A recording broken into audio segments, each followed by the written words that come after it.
jangka sorong. Selain pakai jangka sorong, bisa juga pakai penggaris juga bisa kayak gitu, ya. Nah, itu kalau pakai kertas cakram. Kalau pakai sumuran, ini dibolongin, teman-teman. Biasanya bolonginnya pakai apa ya? Dulu saya pakai sedotan, tapi sedotannya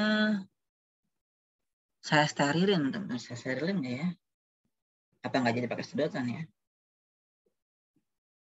Saya pakainya ada namanya alatnya cork borer. Jadi itu sebenarnya buat fungi ya, buat inokulasi fungi gitu.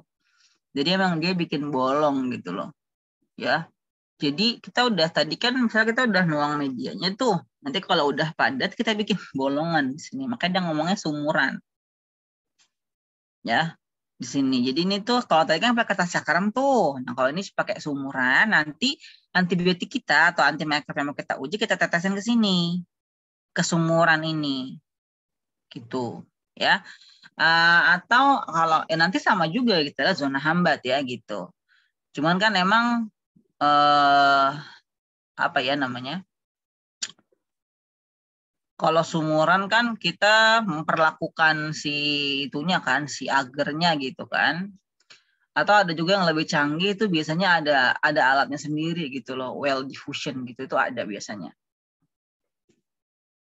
Tapi prinsipnya sama aja teman-teman maupun yang sebelumnya tadi yang kertas cakram karena yang diamatin sama gitu. Nah, kita balik ke MIC ya teman-teman. Again, jadi MIC adalah kadar hambat minimum. Jadi konsentrasi terkecil yang bisa menghambat pertumbuhan mikroba. Ya, jadi misalnya ini karena emang gambar dari sana emang hitam putih ya. Jadi ini tuh anggap aja ini keruh, ini mulai nggak terlalu keruh, ini juga mulai agak keruh, ini sedikit keruh, ini juga lebih sedikit keruh lagi. Nah, ini baru jernih.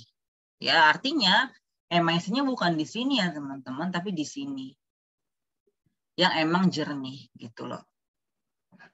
Jadi ini tuh nantinya akan menentukan konsentrasi antibiotiknya gitu.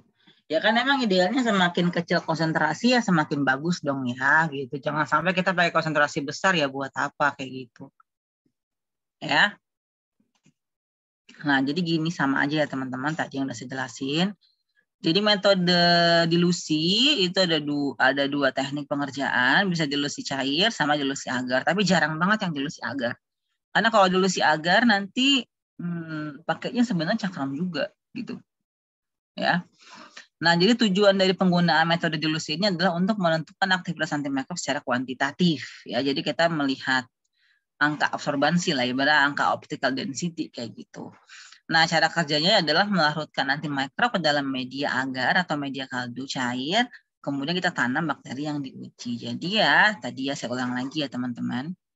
Jadi ini adalah media, misalnya media ya. Pertama kita tetesin, kita masukin dulu konsentrasi entah antibiotiknya. Jadi misalnya ini kan 0,12, 0,25, 0,5, 0,1, 2, 4 dan seterusnya gitu ya. Nah, setelah udah dikasih antibiotik yang udah diencerin antibiotiknya ya kan, karena kan konsentrasinya berbeda kan. Nah, baru kita masukin inokulumnya atau bakteri uji kita. Ya, sekian mili misalnya. Nah, habis itu kita amati tadi tabung yang jernih.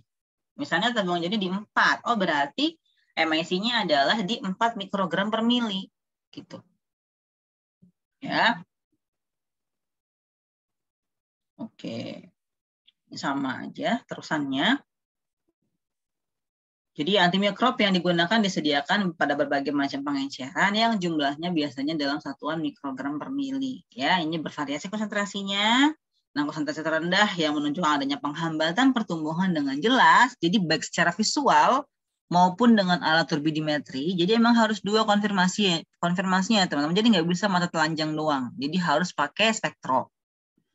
Gitu ya. Jadi emang OD-nya tuh harus 0 atau bahkan minus gitu. Artinya ya nggak ada pertumbuhan sama sekali gitu loh. Itulah nanti akan kita sebut sebagai konsentrasi hambat minimum atau MIC. Begitu.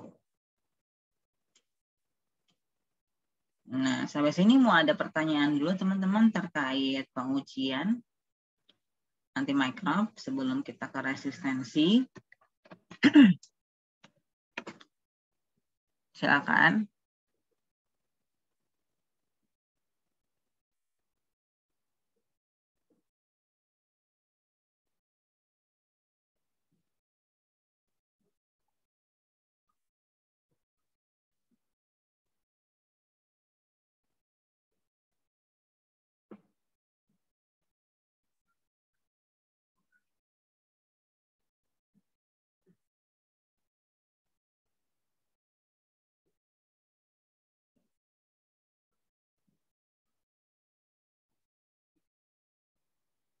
Oke.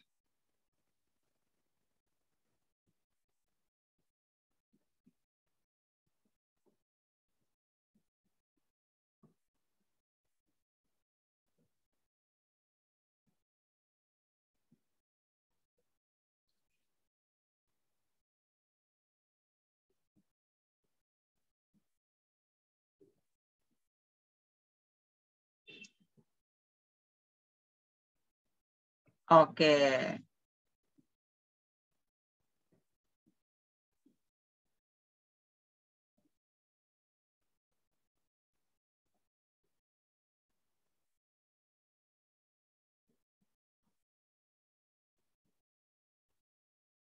Oke, sip. Kita sebentar. Iya, silakan. Iya, nggak apa-apa, Flo. Oke, kita lanjut ke resistensi antibiotik ya. Jadi resistensi itu adalah keadaan ketika pengobatan dengan suatu antibiotik pada dosis terapi gagal membinasakan bakteri atau menjadi inaktif kayak gitu. Nah, jadi resistensi itu nggak cuma satu macam antibiotik ya, juga bisa terjadi resistensi terhadap antibiotik lain atau biasa disebut dengan resistensi silang. Jadi resistensi silang atau cross resistant itu terjadi jika suatu bakteri resisten terhadap lebih dari satu antibiotik, dapat resisten terhadap antibiotik satu turunan, atau antibiotik golongan yang sama, atau dengan antibiotik lain dengan mekanisme kerja yang sama. Jadi misalnya bakteri A, dia resisten terhadap golongan antibiotik yang pokoknya menghambat dinding sel. Berarti dia resisten terhadap antibiotik penisilin, antibiotik beta-laktam, atau beta-laktam masuk kayak gitu ya. Nah, jadi teman-teman ini adalah data ketika antibiotik mulai dipakai dan ketika resistensi pertama kali dilaporkan. Jadi kalau memperhatikan di sini, emang sangat apa ya? Ada yang sangat cepat sekali gitu loh. Kayak misalnya sulfonamida 10 tahun, ya. Penicillin cuma 3 tahun, teman-teman. Streptomycin 5 tahun, ya. Sama bacitracin juga. Cephalosporin, teman-teman, tahun yang sama dia resisten, ya. Kemudian teman bisa lihat lagi yang lainnya ya, bahwa ini adalah data ketika antibiotik pertama kali mulai dipakai dan juga muncul kasus resistensi kayak gitu. Nah, jadi faktor apa sebenarnya yang mempengaruhi perkembangan resistensi? Pertama, perasapan antibiotik yang longgar. Ya, jadi karena antibiotik kan nggak berefek tuh terhadap sel dan jaringan tubuh, jadi mungkin para orang-orang atau masyarakat begitu merasa ya nggak apa-apa lah minum antibiotik karena kan nggak ngaruh juga ke badan kayak gitu, nggak ngaruh juga ke tubuh kayak gitu. Yang maksudnya ngaruhnya cuma ke bakteri, padahal sebenarnya nggak gitu ya teman-teman. Nah, kemudian yang kedua adalah evolusi yang dilakukan oleh bakteri. Jadi memang kemampuan memanipulasi penyusunan genetik yang dilakukan oleh bakteri sehingga dia menjadi resisten kayak gitu. Ya. Jadi sebenarnya bagaimana bisa muncul ya atau berkembang menjadi obat itu resisten terhadap bakteri-bakteri kayak gitu. Jadi yang udah pasti pertama terjadi adalah mutasi. Ya, mutasi yang terjadi pada DNA kromosom bakteri atau DNA ekstra kromosoma. Ya, tadi udah jelasin sama Zahira dan kawan-kawan. Jadi DNA ekstra kromosoma bakteri itu namanya adalah plasmid yang nantinya ditransfer dari bakteri resisten ke bakteri yang sensitif. Ya. Kromosomal drug resisten biasanya merupakan hasil dari mutasi spontan pada populasi bakteri. Nah, bicara dengan resisten, ya, resistensi. Jadi resistensi itu berasosiasi dengan transfer plasmid yang bernama R faktor. Jadi R faktor ini adalah resistensi faktor, ya, yang bisa dipindahin melalui proses konjugasi, transduksi ataupun transformasi, ya, teman-teman. Nah, jadi ini adalah cara penurunan resistensi yang terjadi secara alami di alam, ya. Jadi yang pertama ada transformasi, yang kedua ada transduksi, yang ketiga ada konjugasi. Untuk transformasi, jadi resistensi ini terjadi pada pembiakan mikroorganisme yang sensitif memperoleh DNA dari mikroorganisme yang resisten. Jadi emang kita mentransformasikan, jadi kita menumbuhkan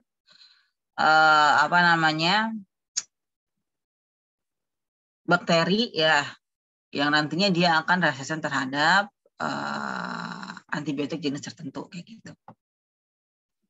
Kalau transduksi ini diperantarai oleh bakteriofag. Ya, jadi bakteriofag ini juga bisa bawa gen resistensi antibiotik dari satu bakteri ke bakteri yang lain, ya, sehingga yang tadinya bakterinya sensitif jadi resisten karena dia dibawain sama si bakteriofag gen resistensi antibiotik kayak gitu. Jadi selama nanti dia bertumbuh gitu kan, ya nantinya dia akan menjadi resisten kayak gitu. Nah, ketika misalnya bakteri pindah ke bakteri yang lain, ya sama juga. Jadi dia akan menambah bakteri-bakteri yang dia hinggapi itu menjadi resisten terhadap antibiotik gitu. Atau ya proses konjugasi, ya, proses kawin. Jadi kalau ini memang transfer materi genetiknya dari pili, ya teman-teman. Jadi dari yang resisten kepada bakteri yang sensitif. Jadinya resisten nantinya. Jadi emang sebenarnya secara natural gitu ya, atau secara alaminya memang resistensi itu pasti terjadi gitu. Itu pasti. Ya. Cepat atau lambat, sekarang atau nanti begitulah, itu pasti akan terjadi resistensi. Ya, jadi awalnya kayak gini doang loh teman-teman. Ini masalah populasi sel mikrob. Ya, sebenarnya yang nggak resisten itu banyak awalnya. Yang resisten misalnya dia mutan kan, terjadi mutasi gitu kan, resisten lah dia terhadap antibiotik tertentu. Kemudian misalnya di sini dia terpapar oleh obat, ya, antibiotik. Nah, kalau ini yang ada antenanya, ini adalah sel sensitif yang tereliminasi oleh obat menjadi mutan yang resisten, gitu ya. Nah, jadi teman-teman kayak gini nih, ini berhasil ya. Jadi dia survive gitu ya. Awalnya kayak gini nih. Lama-lama jadi banyak kan yang mutan atau yang resisten dibandingkan dengan yang enggak resisten. Ya udah, jadi nanti akan menghasilkan atau menyisakan ya selama bertahun-tahun misalnya nanti tumbuh begitu. Jadi nanti semakin sedikit memang yang enggak resisten, yang sensitif itu sedikit sekali dibandingkan dengan yang resistensi kayak gitu ya. Gitu ya teman-teman. Jadi memang secara alamnya memang akan ada kejadian seperti ini gitu loh. Tinggal seberapa lambat kita mau memperlambat proses resistensi yang terjadi di alam. Sebenarnya kan kayak misalnya penggunaan antibiotik pada hewan itu juga mempengaruhi gitu kan. Karena kan nanti ujungnya tetap ke tanah gitu ibaratnya. Karena kan misalnya feses-fesesnya itu kan sampai ada residu antibiotiknya sampai ke situ. Oke, nah sekarang kita masuk ke gimana sih sebenarnya bakteri itu bisa mengalami resistensi ya. Tadi ini juga udah dijelasin sama Zahira. Jadi yang pertama itu adalah inaktivasi antibiotik. Jadi atau inaktivasi obat ya. Jadi kayak gini teman-teman, inactivation dari obat seperti penisilin oleh penisilinase yang merupakan enzim yang memotong bagian molekul kemudian akan berubah menjadi inaktif ya. Ini adalah aktif penisilin. Bentuknya kayak gini. Kalau bakterinya menghasilkan enzim penisilinase, dia bikin Penisilinnya jadi nggak kayak gini, berubah. Jadinya nggak ngaruh penisilinnya sama dia, gitu. Ya, itu satu. Drug inactivation. Bisa pakai enzim. Ya. Kemudian yang berikutnya adalah pengurangan permeabilitas atau perubahan bentuk pada reseptor. Ya. Jadi teman-teman sama saja antibiotik bisa masuk ke dalam sel bakteri itu melalui reseptor. Ya. Di membran sel. Jadi normalnya, nih ya, normalnya bentuknya kayak gini loh teman-teman si reseptornya. Jadi dia bisa masuk obatnya, masuk gitu kan. But ketika dia udah tahu nih, oh dia lewat sini loh, kita harus berubah bentuknya. Jadi dia berubah bentuk reseptornya, jadi nggak bisa masuk. Kalau lah antibiotik nggak bisa masuk, ya tetap hidup dong bakterinya, makanya jadi resisten, gitu, ya. Kemudian yang berikutnya adalah activation of drug pumps, ya. Jadi ada protein membran yang terspesialisasi, itu dia diaktifasi, kemudian dia akan selanjutnya dia memompa obat keluar dari sel, ya. Jadi kan kalau misalnya normally gitu kan, obat itu bisa langsung masuk aja dari reseptor masuk gitu kan. Ini pompa aktifnya nggak nyala emang, ya kan karena merasa ya emang ini bukan istilahnya selnya bakteri itu tidak mensense bahwa ini tuh adalah sesuatu yang berbahaya buat dia. Jadi aktif pumpnya nggak diaktifin gitu loh. Ya, protein pumpnya nggak diaktifin. Nah, tapi ketika dia sudah tahu, oh dia ini nih, hanya kita harus keluarin gitu kan. Nah, dia bisa mengaktifkan drug pumpnya. Jadi udah masuk antibiotiknya, nah ini keluar lagi gitu loh. Makanya di sini tulisannya activation of drug pumps. Jadi yang nggak bisa masuk lah ke dalam sel, orang dikeluarin lagi gitu, ya. Nah, kemudian yang terakhir adalah penggunaan jalur alternatif metabolit, ya. Jadi misalnya kayak misalnya kita mau ke mana? Ke Kuningan gitu misalnya, atau ke Brebes gitu, misalnya ya. Misalnya jalurnya apa namanya biasanya pakainya Cipali itu tol lurus terus gitu kan ya misalnya. Ya nanti kan ujungnya sampai tuh di Brebes misalnya gitu. Nah ini ganti jalur teman-teman ke Pantura gitu. Jadi misalnya si misalnya gini si mobil ini dia mau pergi ke Brebes gitu kan biasanya lewat Cipali. Nah misalnya nih penjahatnya mau menghentikan gitu kan.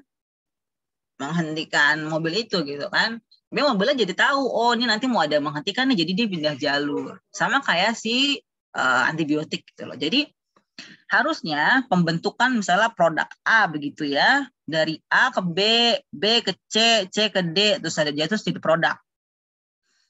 Nah ini kan si obatnya itu atau antibiotiknya menghambat perubahan senyawa atau perubahan metabolit dari B ke C prosesnya. Nah, udah tahu nih bakterinya. Ya jadinya dia bikin jalur alternatif. Jadi dari B aja ke C1. Terus ke D1, terus tetap produknya tetap terbentuk. Artinya nggak ngaruh, teman-teman. Karena ya orang tetap terbentuk produk yang emang diinginkan bakteri tersebut untuk hidup kayak gitu. Ya, jadi itu adalah 4 cara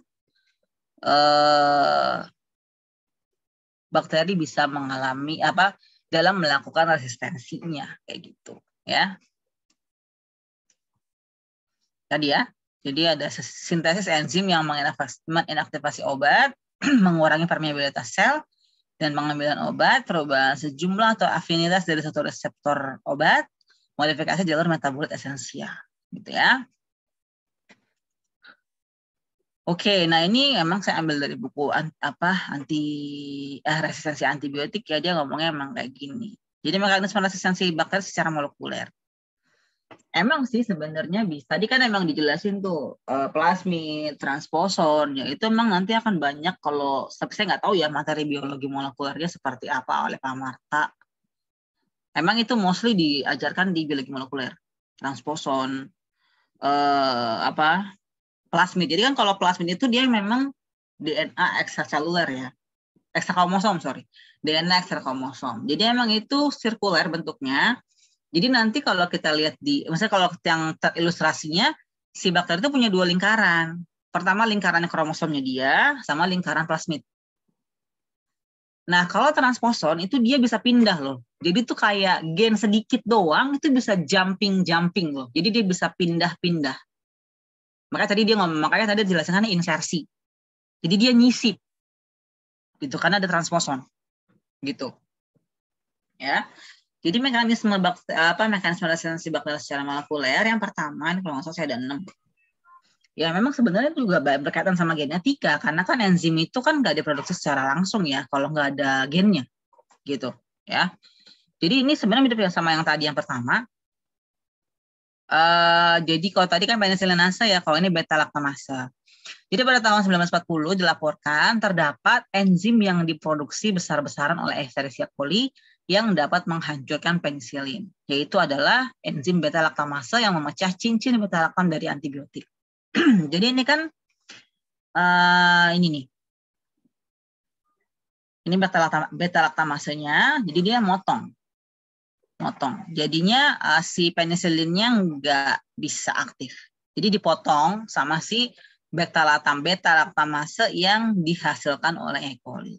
Again, enzim itu akan aktif ketika memang ada gennya dan gennya juga menjadi aktif, sehingga ya nanti akan terekspresi menjadi enzim beta laktamase kayak gitu ya. Makanya kan berikutnya ada antibiotik menghambat beta laktamase kan, karena memang dia menghambat ini gitu, menghambat kerja ini supaya si beta laktamasenya itu nggak bisa kerja gitu ya. Nah ini macam-macamnya teman-teman bisa baca. Jadi ada mekanisme resistensi, ada contoh antibiotiknya, kemudian basis gen resisten itu ada di mana ya, sama mekanisme mekanisme terjadi di siapa. Jadi misalnya kayak pengurangan permeabilitas, contohnya adalah penisilin. Ini adanya di kromosom, ya. Contohnya ini terjadi di Pseudomonas aeruginosa sama bakteri enteric, gitu ya. Ini kalau inaktivasi antibiotik ada banyak, ada penisilin, kloramfenikol, aminoglikosida. Nah ini basis gennya ada di plasmid sama kromosom nih, yang penisilin, yang kloramfenikol juga sama. Kalau yang aminoglikosida hanya ada di plasmid. Jadi basis gennya gitu. Ya, jadi ini ada macam-macam mekanisme resistensinya ya teman-teman. Nah yang kedua adalah bakteri yang resisten terhadap antibiotik streptomycin dan derivatnya dilaporkan karena munculnya gugus baru pada rantai samping antibiotik, sehingga nggak bisa mengikat ribosom yang menjadi targetnya. Kan streptomycin itu dia bisa mengikat ribosom kerjanya. Nah ini jadi si bakterinya tuh nempelin gugus baru pada si streptomycin. Jadinya karena gugusnya berubah ya kan, dia nggak bisa nempel sama si ribosom gitu ya. Nah kemudian tadi juga jelasin juga teman-teman sama Zahira ada PBP ya. Jadi modifikasi dari target atau reseptor dari antibiotik. Jadi bisa 2 kemungkinan. Pertama, mutasi pada gen yang menjadi target, atau kedua munculnya enzim yang baru yang memodifikasi target. Jadi misalnya, jadi kan di dalam bakteri itu ada yang namanya PBP ya, atau penicillin binding protein, sehingga dia bisa nempel di situ kan. Nah, ini PBP-nya diganti sama si bakterinya. Jadi si penisilinnya nggak bisa nempel di penicillin binding protein. Ya. Jadi PBP-nya itu masih bisa berfungsi membuat dinding sel bakteri. Kayak gitu, ya. Nah, ada juga teman-teman, ini vancomycin ya. Jadi kalau vancomycin itu dia punya aksi mengikat enzim yang merangkai gugus di ala yang sangat penting dalam pembuatan dinding sel bakteri. Jadi ketika bikin peptidoglikan, kan ada di ala ya teman-teman, di jembatan peptidoglikan itu. Nah ini diganti sama si bakterinya gitu loh. Jadi vancomycinnya nggak nempel sama di ala, tapi malah nempelnya ke di ala di laktat. Jadi dia nempelnya di sana, jadi nggak ngaruh. Jadi tetap bisa terjadi. Jadi maksudnya tetap bisa jadi itu dinding selnya karena si vancomycinnya salah nempel, salah berikatan. Ya, again itu bisa lagi sama enzim kayak gitu. Ya.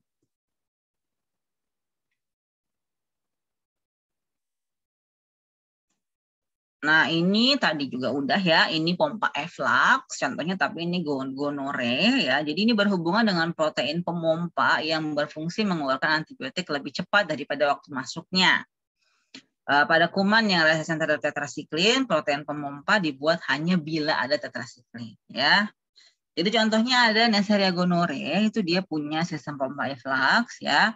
Jadi ada sistem MTR-CDE itu dihambat oleh gen MTRR. Jadi mutasi pada gen tersebut dapat meningkatkan efflux dan menginduksi resistensi pada penisilin, tetrasiklin, makrolida, dan juga fluoroquinolone. Jadi tadi dia dikeluarin ya. Balik lagi ini yang ngatur adalah gen gitu. Jadi dia yang menyuruh bahwa pompa itu harus segera bekerja sehingga terjadi efflux antibiotik dari dalam keluar sel bakteri kayak gitu. Ini yang terakhir mekanisme resistensinya. Nah, kalau ini juga ini jadinya mekanisme resistensi bakteri secara molekuler dia berhubungan dengan produksi target yang berlebihan. Kalau kemarin ini belum saya jelasin ya. Jadi teman-teman, pada bakteri itu dihasilkan yang namanya asam folat ya. Itu dibentuk dari substratnya yang pertama namanya PABA. Nah, antibiotik sulfonamida atau juga trimethoprim itu dia menghambat produksi asam folat. Tapi di dua tahapan yang berbeda ya, karena dari PABA itu nggak langsung jadi asam folat. Jadi apa dulu, kemudian baru jadi asam folat. Gitu. Nah, sulfonamida itu dia kerjanya mirip kayak PABA bentuknya. Jadi kayak ngibulin bakterinya bahwa ini adalah substratnya loh.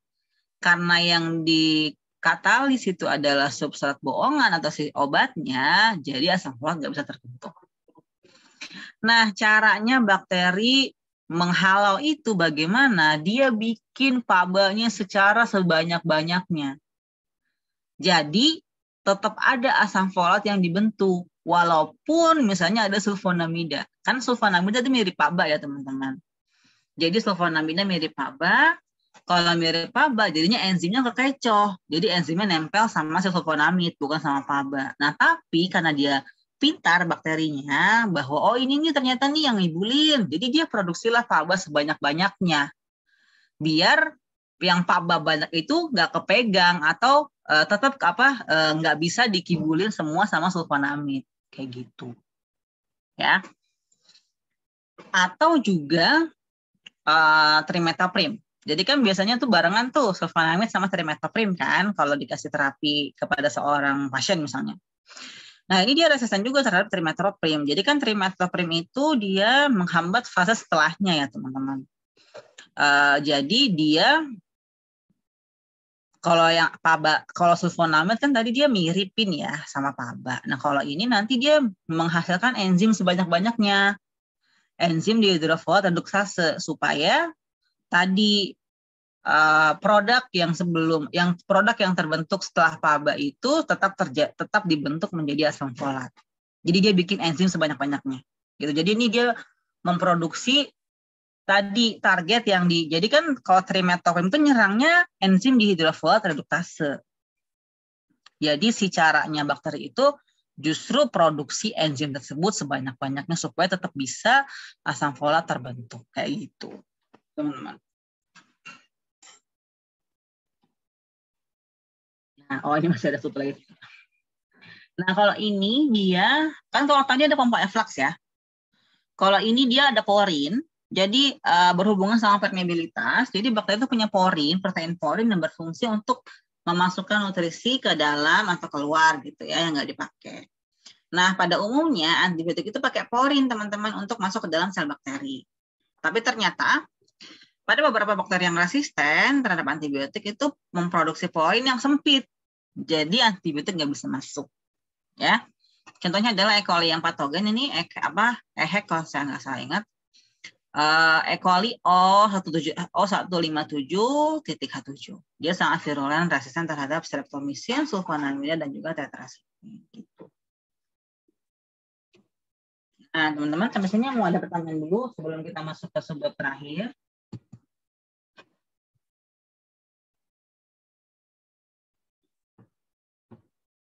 Semoga jelas ya.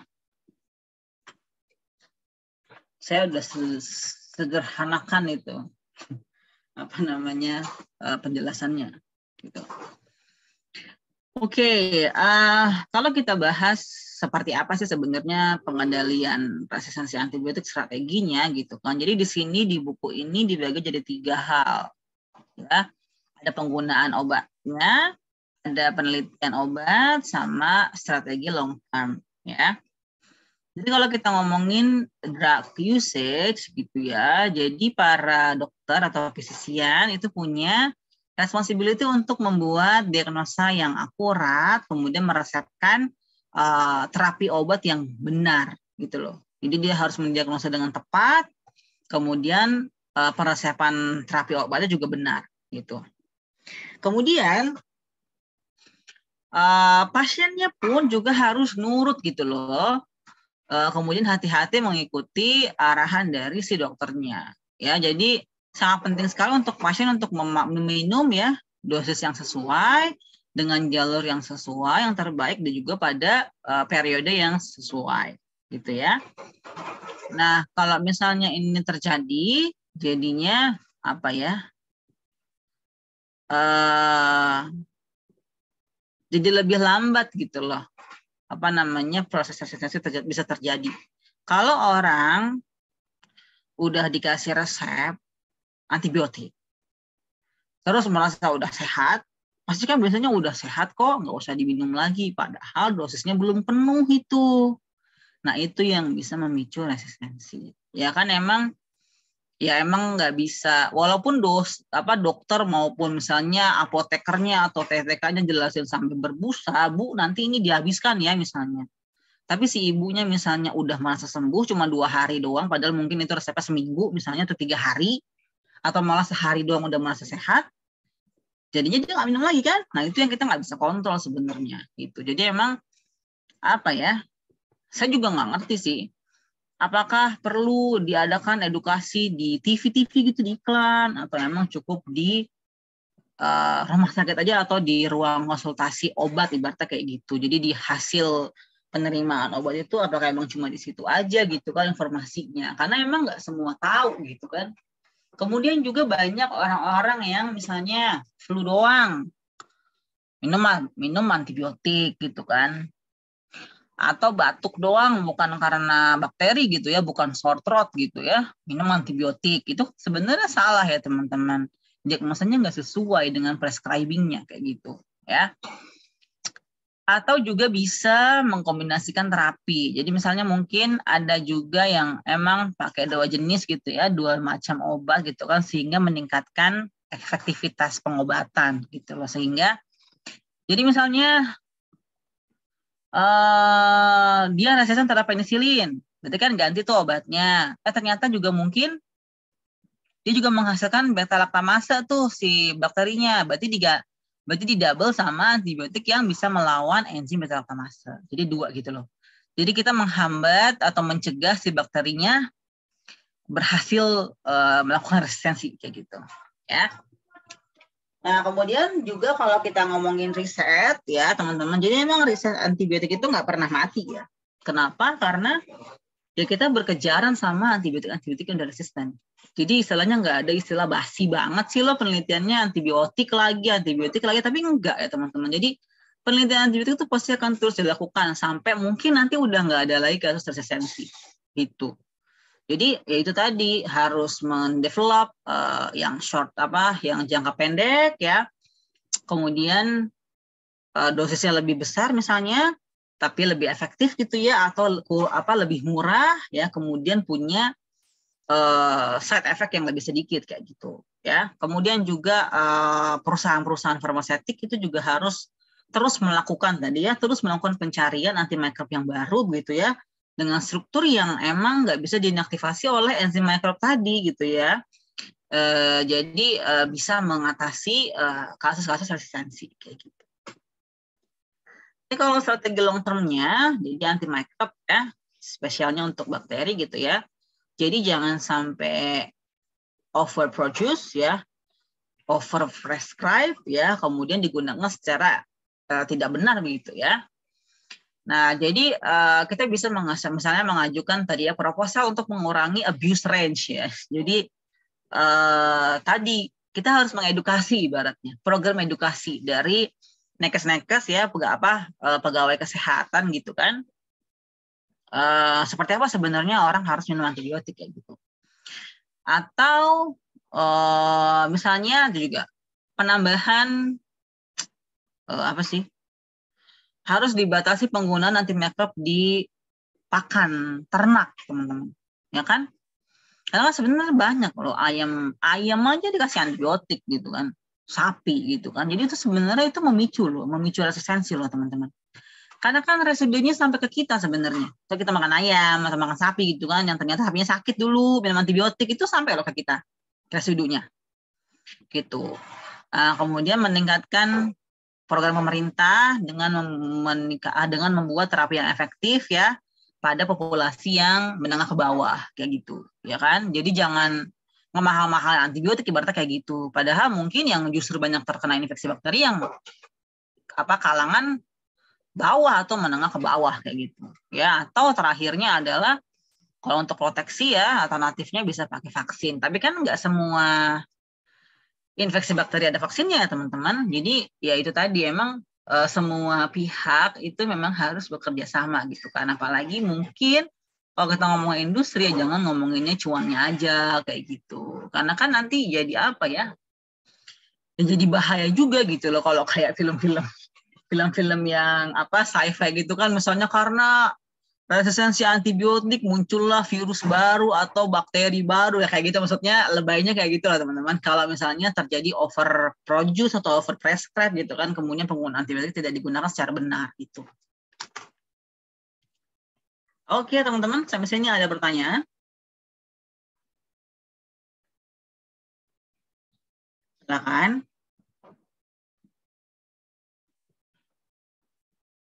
Ya ini emang mostly saya ambil yang antibiotik ya, saya ambilnya di buku resistensi resistensi antibiotik, jadi di situ lengkap. Kalau yang MIC dan segala macam itu saya ambil dari Brock. Ambil dari Brock sama satu lagi saya lupa di mana ya. Kayaknya Essential of Microbiology kalau saya nggak salah ingat. Oke teman-teman, ada pertanyaan ya? Jelas kah? Jelas?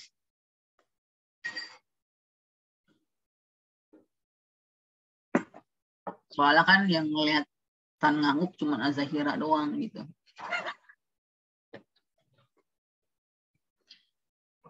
Oke, saya lanjut dikit ya teman-teman sama yang kemarin. Saya lupa yang itu dapat ada rekamannya nggak ya yang ini tuh. Kemarin kita sampai sini kan ya. Masih separuh lagi ya, 15. Ya kita maksimalkan sampai 940 ya.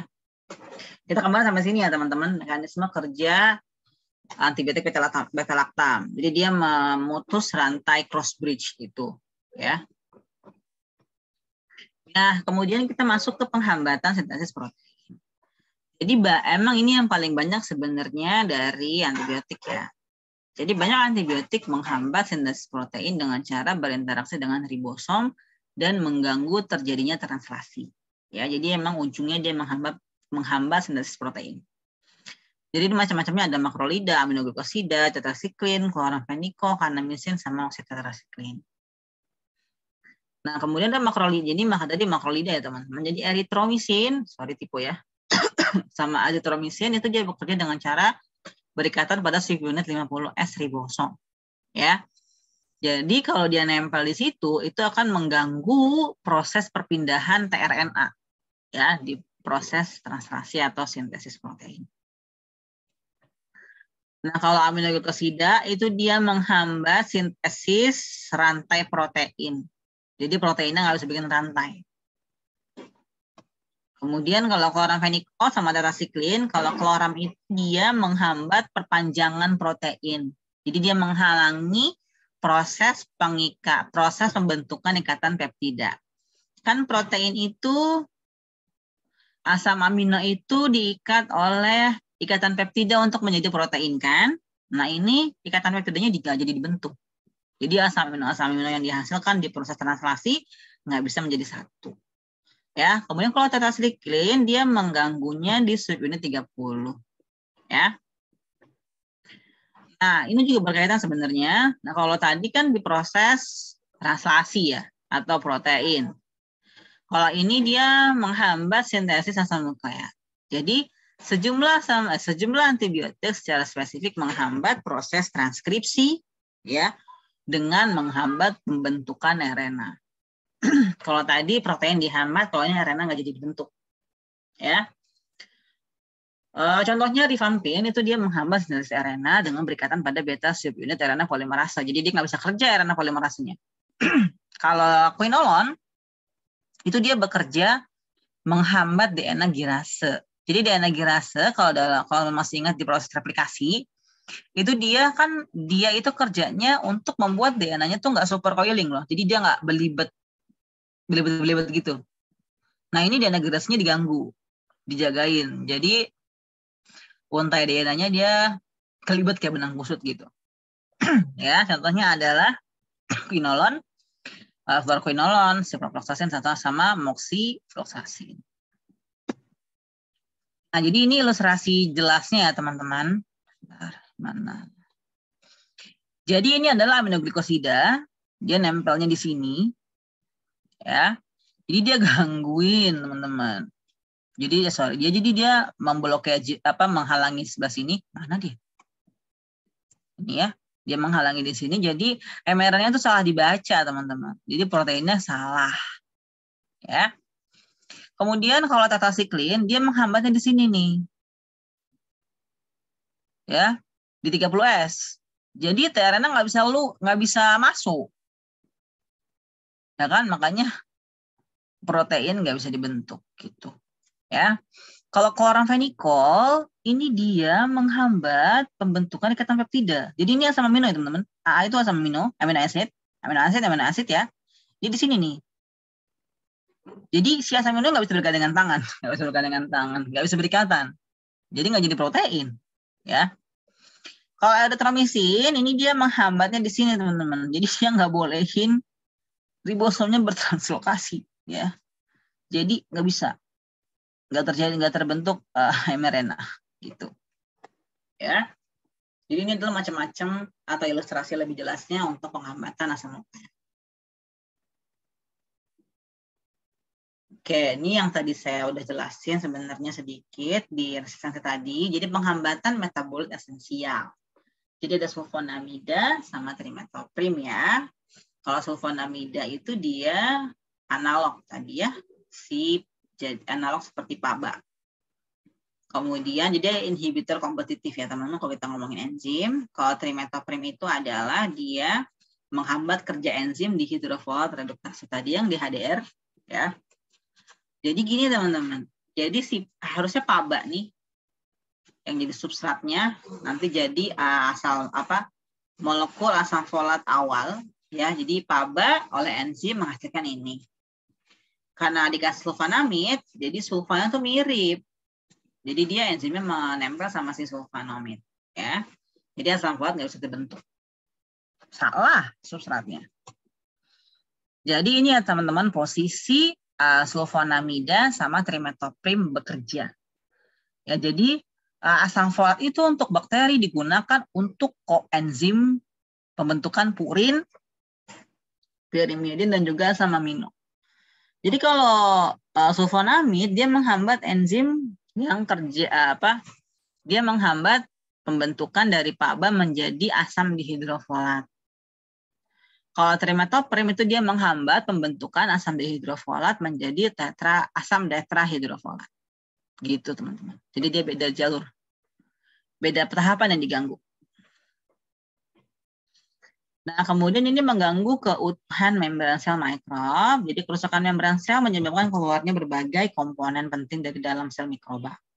Polimiksin, golongan polien, ya. Oh, ini masih banyak. Sudah 940. Nanti ini saya terusin lagi di pertemuan berikutnya. Kelas ini tuh pertemuan 7 kan ya? Kuisnya ya kan? Oke. Jadi di minggu depan itu kita materi terakhir ya teman-teman, itu kalau nggak salah nggak banyak, produksi antibiotik, kemudian pemanfaatan antibiotik, peran bakteri di mana gitu ya, di farmasi sama di makanan kok saya nggak salah ingat. Jadi nanti saya terusin karena masih ada antiviral sama antifungal, masih banyak. Nggak banyak juga sih, nggak bisa saya kebut juga jelasin. Begitu teman-teman. Oke. Silahkan kalau mau ada pertanyaan. Boleh. Jadi minggu depan tuh kuis ya? Iya nggak sih? Atau minggu depannya lagi? Minggu depannya lagi ya pas review ya? Iya ding. Temuan 15. Kita ada yang nggak masuk kah teman-teman? Ini kita 20. Hafiz lagi haji, Bu. Oh, astagfirullahaladzim. Udah dia doang ya? 19. Oke.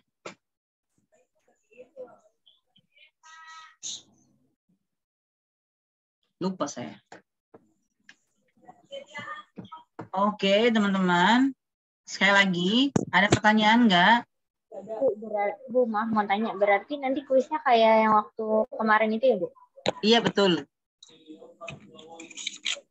Oh ya, teman-teman udah selesai belum ngerjain tugas? On proses, Bu. On proses. Yang dikumpulinnya minggu depan loh.